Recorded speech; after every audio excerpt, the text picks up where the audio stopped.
we are back for round 2 of our YouTuber Karting Championship. Of which there are just 2 people involved at the moment, but if you want to get involved and you're a YouTuber, it's time to get involved. At the moment, but yeah, round 2. I'm at the moment leading the championship on 11 points, 2 points ahead of him. I had a very good first race. I mean, JB, are you psychologically crushed right now that you're 2 points behind me? Yeah, actually. It was a tough race, but actually, like, considering it at the back of the footage, I knew where I was going wrong and where Aldous was faster than me, so yeah, I'm not too worried. I won here last time we were out, so hopefully I can do the same again this time. We'll see. Obviously, you spotted the weather's pretty nuts. It's going to be anyone's race. Very exciting. Let's get into the video. Let's go! Let's go indeed. Welcome back to round 2 of the YouTuber Karting Championship between me and my good friend and fellow YouTuber JB. If you have not seen race 1, it will be in the description. I highly recommend to go and check it out because I explain all of the rules and the format and the point system. So yeah, if you want to get caught up on all of that, then go and check out the very first round. We're going to get into the race a lot quicker in this episode. However, today for race 2, we are at Buckmore Park, and there is a few things that are a little bit different about this race compared to all of the other races. For one, you will notice that the camera angle is a little bit different. Unfortunately, Buckmore Park does not allow helmet cams. It is the only race in the entire series that didn't allow helmet cams, and it meant that we had to wear kind of these over-the-shoulder GoPros, so the angle isn't as good as kind of, you know, the helmet cam footage. Also, you will notice the weather, which is absolutely mad, and that's something that you'll definitely see throughout the video. We actually raced here back in February during Storm Eunice. We raced here during an actual storm, and it was absolute chaos. Anyway, skipping to the actual race, here we are going to the grid. In terms of qualifying, I qualified in P6. Unfortunately, not a great qualifying. 2 places behind JB in P4. He is just ahead of me, and it is time to race. We were feeling the conditions, and I had no clue what to expect, but here we go, waiting for the green light. We get the thumbs up from the marshal.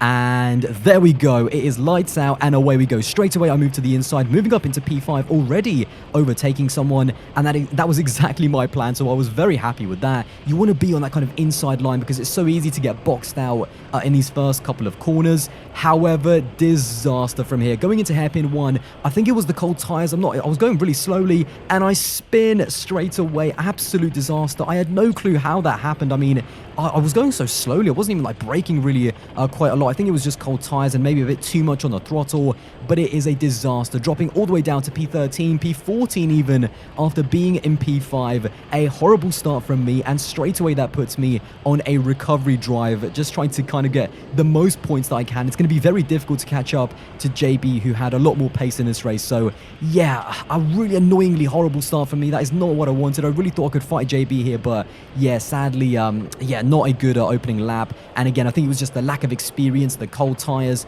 and a really kind of strange kind of spin at slow speed. But anyway, that is behind us. That is the cards that we're being dealt, and already we are making places. We are up into P13, and here we go. The number 11 takes out the car in front of him, and we gain 2 places in the space of 1 corner, up into P11 at the end of the first lap. Again, frustrating to be in this position, but it did mean that I got to do some pretty good overtaking, which was a lot of fun. And this is actually turn 1. This corner right here going into turn 1, I had so much confidence on the brakes. This is where I got most of my overtaking done, and you'll see that throughout the video. There was also some overtakes here into hairpin 1 as well. You can see the number 7 car struggling a little bit, and I send it down the inside. I'm quite confident on the brakes, and someone went wide as well, so we actually move up into P9 there. So again, 2 overtakes in 1 corner. Kind of, these are the slower cars at the back of the field, but as you move up the grid, of course, it gets a lot more difficult and also a lot more fun as well. There were some amazing battles. Here I am in P9 on lap 7 up against kart number 9. We had some amazing battles, honestly, me and kart 9, and this was one of them. And this is the really cool thing about racing in the wet.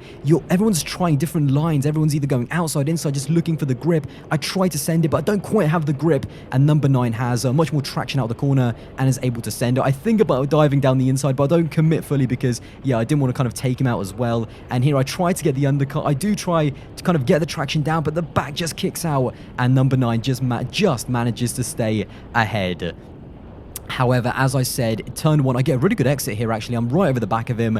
And this, going into turn 1, a shallower line, which you'll see me use here, actually worked really well. Now, usually in the wet, you want to try and be a little bit kind of off the dry line, because that's where the rubber is laid, and it's a lot more slippy in the wet, but it really kind of worked. The car does try to kind of hang around the outside, but no, I have the inside for hairpin 1, and that was just such a fun battle right there. So I am into P8.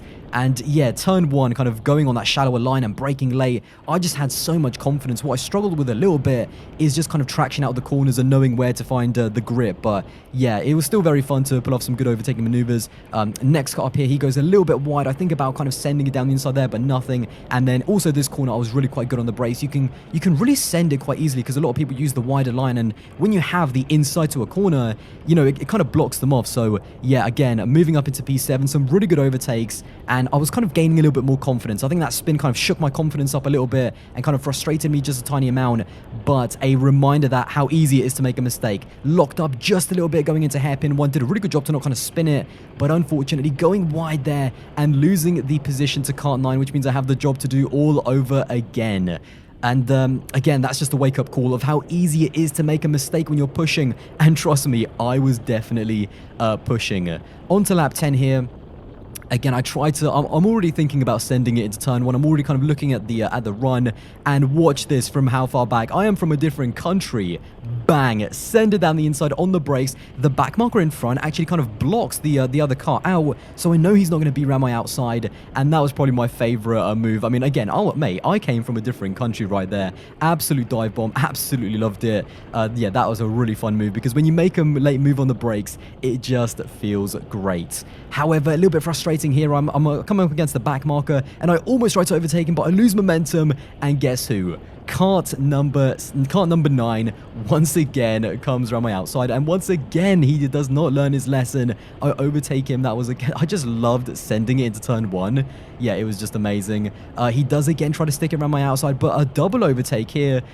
Do it on the brakes and back up into P7. Yes, that was a fantastic move and so much fun.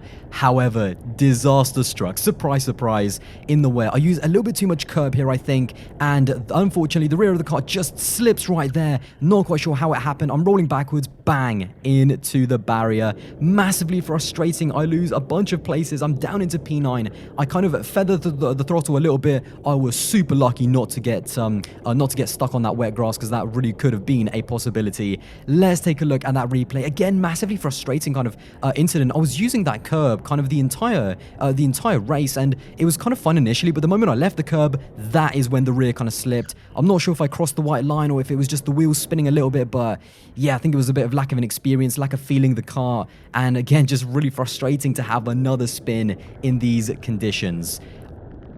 Next up, we are actually onto lap 20, and you will notice here that the conditions take a turn for the worst. Now, the rain the entire race was torrential. It was absolutely horrible. You'll see loads of times I have to take my my hand off the steering wheel to just wipe my visor, because I literally can't see a thing.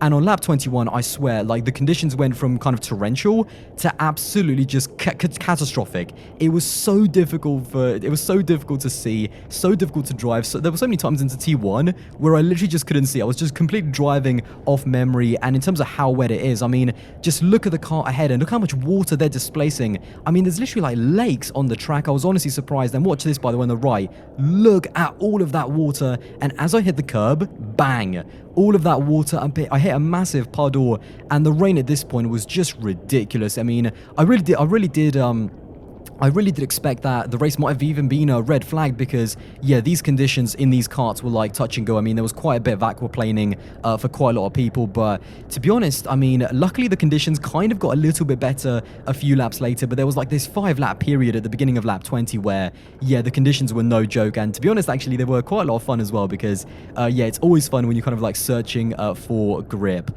Again, onto lap 22, still in P8, still making my way up. And now the car, you can see here, he actually pulls into the pits, and that's for position. I move up into P7 because he actually had a penalty. So yeah, people making mistakes, people crashing other people off, quite a lot of driving in the rain is just not making mistakes. So that means I get promoted up into P7, and I will absolutely take that. You can see the rain is still absolutely horrible. Just look at those puddles. I mean, this is not actually, well, this is not karting. We were literally sailing at this point. So yeah, but another kind of good overtake there as well. This was another fun little battle. I come across these two kind of battling. I think there's a back marker. The first one is the back marker, but the car number 1 is for position. And again, I send it down the inside of both of them and move up into P6. That was such a fun move. It's so amazing to kind of go late on the brakes and overtake 2 people at once. Moving on to lap 37, actually quite a little bit later in the race because I had quite a quiet little stint where I was really in the zone and just was quite consistent.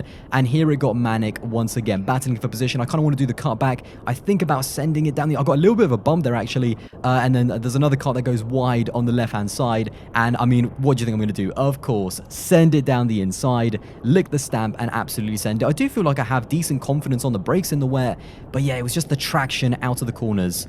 Now, this is actually the end of the race. However, there is actually something quite interesting because if you look at the lap counter on the bottom right, we have just moved onto lap 45 out of lap 44. Now, you might be thinking, what is going on? Like, how is that even possible?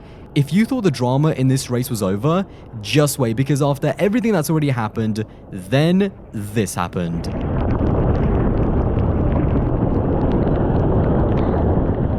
Yes, the lights went out at the end of the race. I think it was due to the rain or something, you know, there was some kind of issue, but the lights went out. We had to stop on the track. It was red flagged in the rain, by the way, which is not exactly amazing.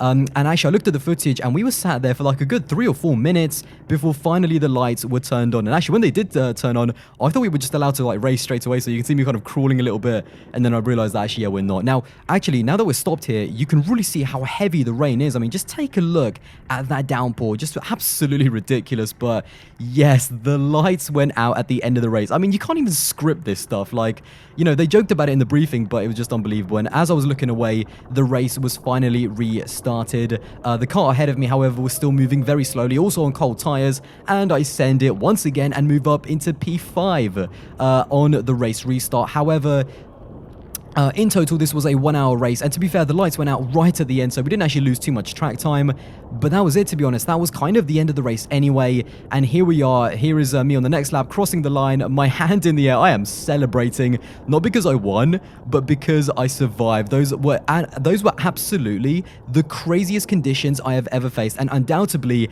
that was the wettest race I have ever done. Here are the standings at the end of race 2. Now, even though I did overtake that car right after the lights got turned on and the race got restarted and did get P5 on track, because of the power cut and because of some timing issues with Buckmore, unfortunately, we had to take the results on countback from the lap before the lights went out. So yes, unfortunately, I did not get to keep my P5, which means officially I finished in P6, which I was a little bit frustrated about, but that, you know, that's just how it goes sometimes. I finished 2 places behind JB, which, to be honest, after, you know, spinning twice and the damage limitations, I am going to take that. So yeah, JB finished in 4th place, I finished in 6th, and of course that means that JB gets 7 points towards the championship, with me getting just 5. In terms of what this means after 2 races for the championship, however, that means we are now level on points, 16 apiece, as we head into round 3. If you thought this was going to be just one driver dominating like it is in 2022 in Formula 1, you thought wrong. This is going to be a close-fought championship, but because I got the win in round 1 at Brighton, it means that I'm still P1 in the championship because I've had the best results. So, and you've got to take that into account, by the way. You know, we might end the championship at the end of round 5, level on points. You know, I'm not saying anything. I'm not going to spoil anything, but it means that these wins in the second places are going to mean a lot. So, yeah, luckily this is perfectly poised now heading into round 3 with both of us level on points. Wow, what a race. I have never been in a race more mad than that. The weather, that is the most wettest race I've ever seen in my life. Midway through the race, it was absolute carnage, and the lights went out. That was, yeah, one of a kind. That was pretty nuts. Now, I came literally right behind you in 6th place, I think. You came 4th, right? I came 4th, you came 5th. I came 5th, which means, to be honest, I am buzzing with that because I am not a good wet weather driver, and I think that was damage limitations. I'm still ahead by 1 point. I nearly lapped Audas. No, you didn't. I did. He didn't. I did. Didn't. I've got receipts. Don't you worry about that. If you haven't watched it already, you watch my video and you'll see just how close it came. First of all, he spun like twice, but that was absolute carnage. Man, this track is special as well. How would you think after that? Yeah, that was just, like, I've got no words. I can't formulate words to explain how nuts that was. Like, basically karting in a storm. Yeah, really something special. So yeah, had a lot of fun, lots of fast people, it was really good, and beat Auda, so all in, great day. Listen, it's all about consistency. I'm still ahead in the championship. Next up, we have got round 3, and we'll see you there.